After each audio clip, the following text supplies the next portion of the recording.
அவரோடு அமர்ந்து உணவு உண்டு என்னென்ன மாதிரியான அசைவ உணவுகளை சாப்பிட்டோம், எவ்வளவு நேரம் பேசிக்கிட்டு இருந்தோம் அப்படிங்கிற விஷயங்களை எல்லாம் இங்க தொடர்ச்சியா பேசிக்கிட்டே இருக்காரு. அப்ப அந்த சம்பவங்கள் எல்லாம் நடக்கல அப்படின்னு சொல்ல வரீங்களா?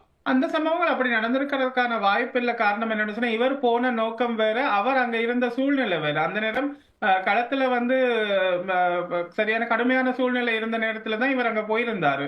அப்ப இவர் உயிருக்கு அச்சுறுத்தல் இருக்கிறதால இவரே கூட சில இடங்கள்ல தங்க முடியாது அப்படின்னு எல்லாம் மறுத்திருக்கிறாரு.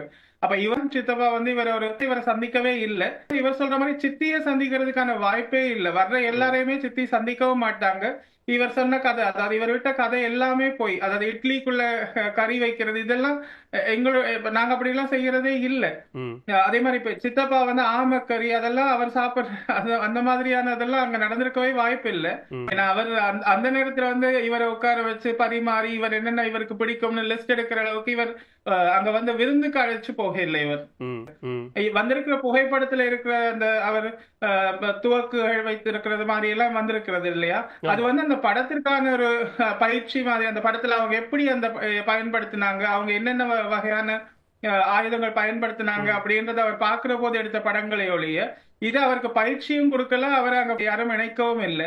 அவர் இங்க வந்து அவர் நிறைய கதை சொல்றத வந்து நாங்க பார்த்துட்டு தான் இத பத்தி பேசணும்னு முடிவெடுத்தோம். நீங்க சொன்ன மாதிரி அசைவ உணவுகள் இட்லி சாப்பிட்டோம், ஆமக்கறி சாப்பிட்டோம் அப்படிங்கிற மாதிரியான சீமானனுடைய உரையாடல்களை நீங்க அங்கிருந்து செய்தியா பார்க்கும்போது உங்களுக்கு என்ன தோணுது? அவர் சொல்றது போது எனக்கு சில இடங்கள்ல கோவம். என்னுடைய நண்பர்கள் கூட நான் இங்க பேசுற பொழுது சொல்லுவேன், இவர் என்னுடைய சித்தப்பா வந்து ஒரு உணவு பிரியராகவும் ஒரு ஒரு ஸ்டார் ஹோட்டல்ல ஒரு ஷெஃபாவும் ஒரு சித்தரிச்சுட்டு வர்றாரு.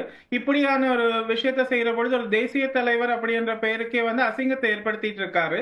ஏன் இப்படி பண்றாரு அப்படின்னு ஆதங்கப்பட்டிருக்கிறோம் நாங்களே. சித்தப்பா சமைச்சு இவருக்கு பரிமாறினார் அப்படின்னு இவர் சொல்றதெல்லாம் போய், ஆனா சித்தப்பா வந்து இவரை உட்கார வச்சு பரிமாறி இவருக்கு என்ன பிடிக்கும் பிடிக்காது அப்படின்னு சொல்லி லிஸ்ட் எடுத்தது அப்படின்றதெல்லாம் அதெல்லாம் நடக்கிறதுக்கான வாய்ப்பே இல்லை.